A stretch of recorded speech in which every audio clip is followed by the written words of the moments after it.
아까 그냥 순수한 의문에서 질문한 거예요? 추신명령, 전부명령 어떻게 하느냐 질문.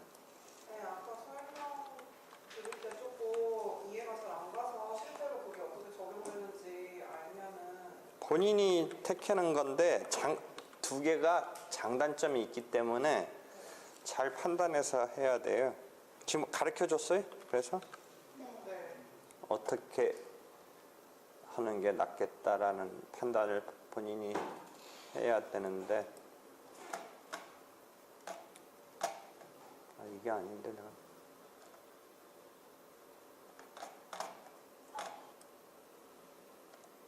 여기는 기억나? 전부명령, 추신명령 가르쳐 준 거? 지난 11월, 12월에 응? 응? 기억나?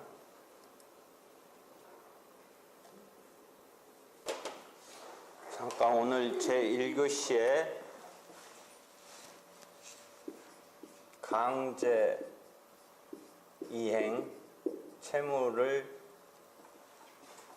임의로 이행하지 아니하면 강제로 이행한다 라는 그런 내용이 조금 나왔죠.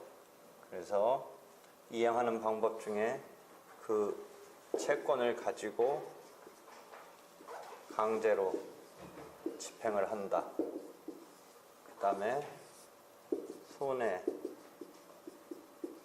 배상을 청구한다. 그 다음에 채권 채무 관계를 해제한다. 이런 이야기 등이 나왔죠. 그런 상태에서 강제로 이제 이행하는 방법에는 직접 청구해서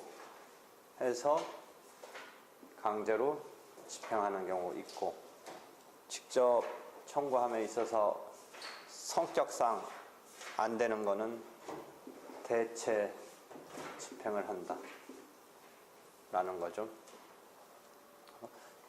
주는 채무라는 말을 써요. 뭐 돈 달라 이런 거, 그런 채무는 직접 청구하면 돼요. 안 주니까. 근데 하는 채무는 뭐를 일을 해야 돼요. 그러니까 채무에는 주는 채무가 있고 하는 채무가 있어요. 하는 채무는 안 하면 막 그 사람 강제로 데려가서 뭐 하라 이런 상황이 조금 이 기본 인권 뭐 이런 사람의 도리로서 할 거는 아니죠. 그러니까 하는 채무에 있어서는 직접 청구는 못 해요. 근데 하는 채무 중에도 또 두 가지가 있어요. 대체적으로 남을 시킬 수가 있는 경우가 있고, 그것도 안 되는 경우가 있어요. 약간 그러니까 뭔가를 해야 되는데 그게 그 사람만이 할 수 있는 거예요. 무슨 막 정신적인 어떤 일을 한다든지 이런 거는 안 쓰면 일단 딴 사람한테 대신 시킬 수가 없어요. 근데 무슨 뭐 집을 부수고 이런 거 정도는 그 돈 가지고 돈으로 내라, 내가 딴 사람 시키겠다 이런 개념이 있을 수 있어요. 그러니까 하는 채무 중에 이렇게 대체시켜서 할 수 있는 거는 대체 집행을 하면 돼요. 딴 사람 시키면 돼요. 그 대신 돈은 이제 네가 그것에 해당하는 돈 내놔라 이렇게 하면 되죠. 근데 그런 것도 안 되는 거는 이제 본인이 직접 채무자가 해줘야 되는데 안 하니까 이걸 어떻게 하느냐죠. 그때 이제 비대체적인 것은 간접 강제를 시키는 이런 식으로 하는 수밖에 없어요. 그렇죠? 한 1, 2주 전에 여기 중앙대에 한번 사회적으로 비난받았어요. 지금 청소 근로자들이 이제 뭔가 항의 집회 같은 것을 하는데 벽에다가 막 붙이고, 그 벽에다 붙이게 된 게 또 뭐하고 갑자기 연결되냐면 뭐 고된가 어디서 안녕하십니까인가 뭐 일파동이 쭉 붙으면서 막 벽에 막 대자보 같은 게 간만에 붙기 시작했어요. 그런데 이 지금 집회하면서 대자보를 붙이니까 집회하지 말아라고 하면서 대자보 붙인 것에 대해서 하나 뉴스가 된 게 대자보 한 장 붙일 때마다 100만 원인가? 1000만 원, 100만 원 정확히 모르는데 그런 정도로 이렇게 간접적으로 돈을 내는 것으로 해서 가처분을 들어갔던 게 법원에 의해서 받아들여졌는지 어떤지까지 모르겠는데 그런 게 뉴스가 되면서 하나 문제가 됐어요. 그러니까 뭐냐면 이게 붙여버리면 가서 떼면 되는데 그거는 뒤에 일어나는 거고 못 붙이게 하려고 하니까 그런 데 대해서 붙이면 너 100만 원, 한 장당 100만 원 내라 뭐 이런 거가 붙었던 거 그런 것도 다 간접 강제. 그러니까 어떤 것을 이렇게 간접적으로 강제시키는 거예요. 간접적으로. 근데 다시 돌아와서 이 하는 채무 중에 본인이 직접 해줘야 되는 건데 안 하니까 그런 경우에 그것을 끌어내기 위해서 안 하면 얼마씩 돈 물어내야 되는 것으로밖에 갈 수가 없어요. 그래서 그러한 집행과 관련해서 강제 이행하는 방법 이런 설명을 아까 했어요. 그러면서 아예 강제 집행으로 설명이 들어갔는데 예컨대 손해배상의 경우도 그런 채권 채무 관계에서 이행을 안 하니까 두 번째 방법으로 손해배상을 해달라고 하고 이 손해배상을 해달라고 한 것에 따른 배상을 하면 다행인데 아니면 이것도 또 결국은 강제집행으로 가요. 이때의 강제집행, 이때의 강제이행은 그 채권 자체를 이행시키는 의미에서 나오는 거고 두 번째는 이 채권이 이행 안 되니까 내가 손해를 입었다라고 해서 손해에 대해서 배상을 지금 요청한 거고 그 금전적인 것에 대해서 돈이 지급되면 다행인데 아니면 강제집행에 들어갈 수밖에 없다. 그 다음 단계에서 나오는 얘기예요. 손해배상이라는 것으로 원래 채권 채무 관계가 내용이 바뀐 다음에 그 손해배상으로 바뀐 금액을 채무자가 준다면 여기서는 강제집행이라는 얘기가 들어갈 필요가 없죠. 손해배상이라는 채권에 대한 강제집행이죠. 여기서는. 그러니까 두 단계로 변질된 거예요. 원래 채권 채무의 내용은 꼭 돈 받는 채권 채무가 아니고 뭐 여러 가지 채권 채무 관계가 있었던 게 이행이 안 되니까 결국 우리가 채권 채무 관계가 이행이 안 되니까 직접 해서 그런 결과를 자기가 얻어내는 방법이 첫 번째 단계고 두 번째 손해배상은 그렇게 하지 않고 돈으로 물어내라 라고 손해배상을 하면 단계가 두 번째죠. 그렇게 해서 손해배상이라는 금전으로 배상 받으려고 하는 것으로 바뀐 거죠. 그런데 그게 여기서 바뀐 금액을 채무자가 금전을 주면 다행인데 안 주면 요 다음 단계 강제 집행에 들어갈 수밖에 없는 거죠. 그래서 아까 그런 걸 설명했죠. 그 다음에 아예 채권 채무 관계를 갖다가 그냥 해소시키고 없었던 것으로 가고 서로 조금이라도 이행됐던 부분이 없으면 원상회복 그 자체는 뭐 더 할 필요도 없는 상황이 일반적이겠죠. 뭐 뭔가 더 조금 해본 적도 없으면. 그런데 지금 뭔가 조금 진행이 되다가 없던 것으로 하면 자기가 이행한 것에 대해서는 돌려받아야 되겠죠. 그게 원상회복이라는 개념이 있죠. 여기서 원상회복. 이런 지금 채권 채무 관계에 있어서 이행을 채무자가 제대로 안 했을 때 어떻게 채권자가 그 실현을 할 거냐, 채권 채무 관계를 실현할 거냐가 여기서 설명됐죠. 하여튼 강제로 집행을 하는 요 단계 또는 손해배상이 채무자가 이행을 하지 않아서 강제 집행을 한다든지 할 때, 그러면 결국 채무자의 재산에 대해서 강제 집행을 하는데,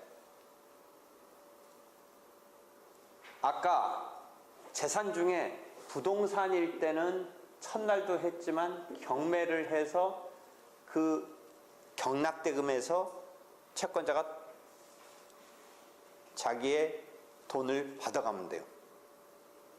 그런데 이 채무자의 재산이 은행 예금이라든지 전세 보증금이라든지 등의 재산일 때, 이 경우에 이 채무자에 대해서 제3채무자라는 말을 써요. 제3채무자.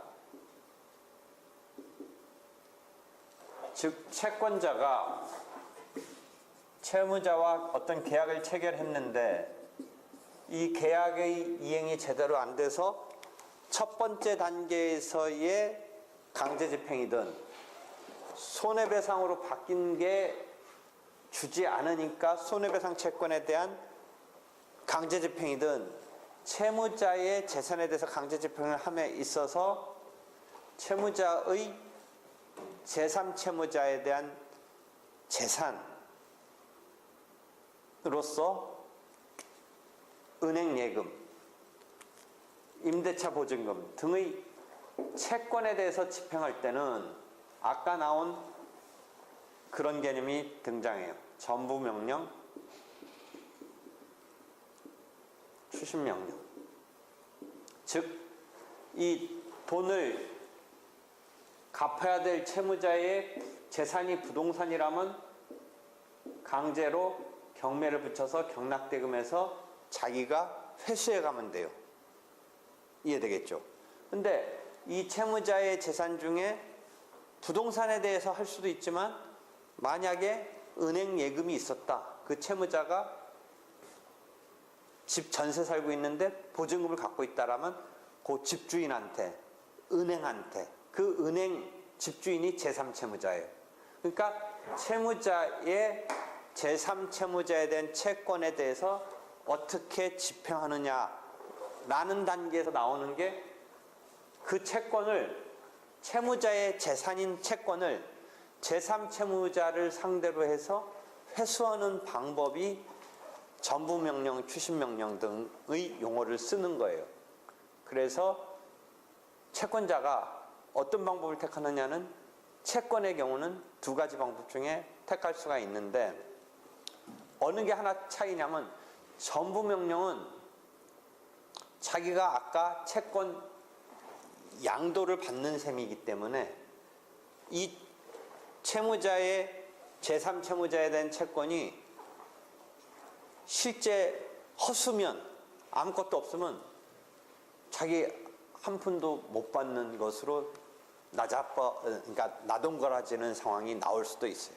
추심명령은 이 추심을 하려다가 실패했다고 해서 자기 돈 받을 게 날아간 건 아니에요. 추심에서만 뭔가 제대로 이게 못 얻어진 거지, 그렇다고 자기 채권이 날아간 건 아니기 때문에 또 채무자의 또 다른 재산을 탐색한다든지 해서 하면 되는데, 전부명령은 채권자 입장에서는 그걸로 가름해서 이제 자기가 돈 받을 게 그 채무자의 제3채무자로 대신해서 자기가 그 채권이 자기 거로 된 거예요. 그게 빵꾸 나면 원래 거로 돌아갈 수가 없어요. 이해되겠어요? 다시 봐요.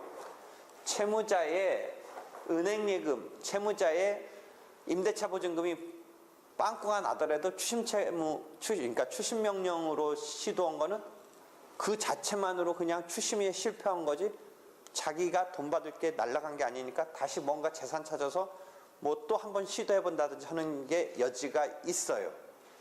근데 전부명령으로 발부받아 가지고 있다가 이 채무자의 제3채무자에 대한 채권이 그냥 아무것도 아닌 것으로 공중 날아가 버리면 추심과 달리 전부는 자기 것으로 된 거예요.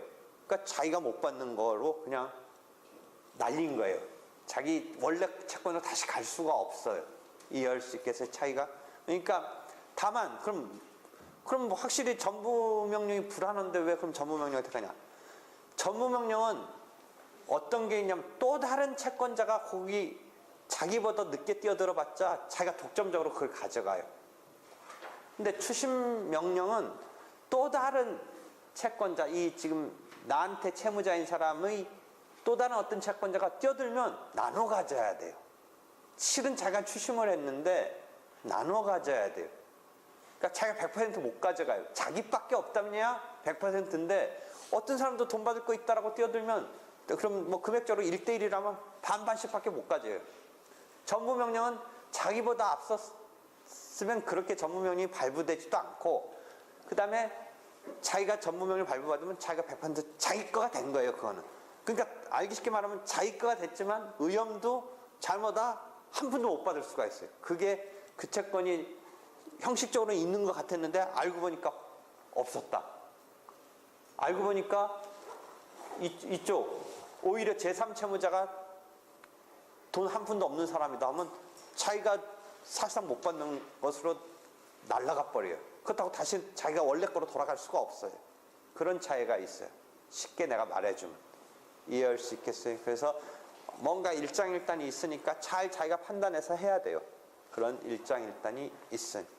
그래서 추심명령과 전부명령이 나는 어렵거나 아직 처음인 경우에는 그런 거 아직 설명하는 게 뭐하다고 생각했는데 책에 자주 등장한다니까, 민법에 자주 등장한다니까 그래서 설명을 해야 된다라고 생각을 했는데 내가 볼 때는 이거 상당히 어려운 거고 로스쿨 학생들도 집행법을 잘 안 배우기 때문에. 그런데 추심명령 정도는 많이 나와요. 그냥 민법에서도 많이 나오는데 알기 쉽게 말하면 뭐예요? 채무자의 제3채무자에 대한 채권에 대해서 채권자가 집행하는 단계에서 등장하는 개념이에요. 전부명령과 대칭되는 개념이에요. 정확히 말하면 채권에 대한 강제 집행에 있어서 현금화하는 방법이에요.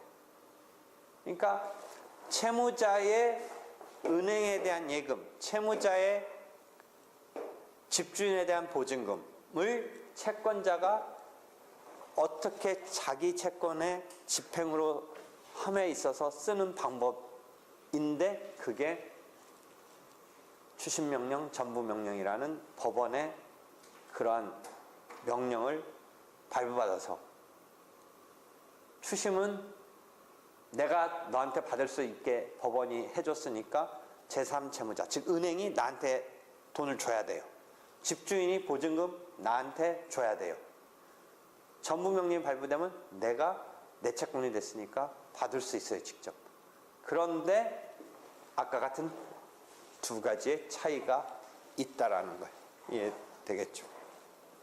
조금 그 자체의 시스템을 절차를 이해하는 것은 대단히 고학년도 잘 안 하는 그런 부분, 집행법을 배워야 나오는 건데 민법에서 자주 등장한다니까 알아두세요. 그럼 이미 그 설명이 됐으니까.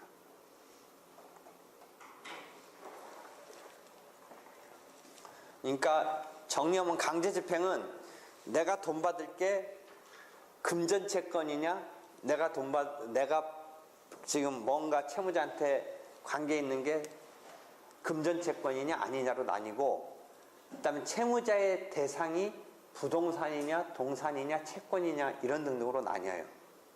그러니까 내 채권이 금전채권이고 채무자의 재산은 부동산이면 부동산에 대한 금전채권의 집행이라고 그래요.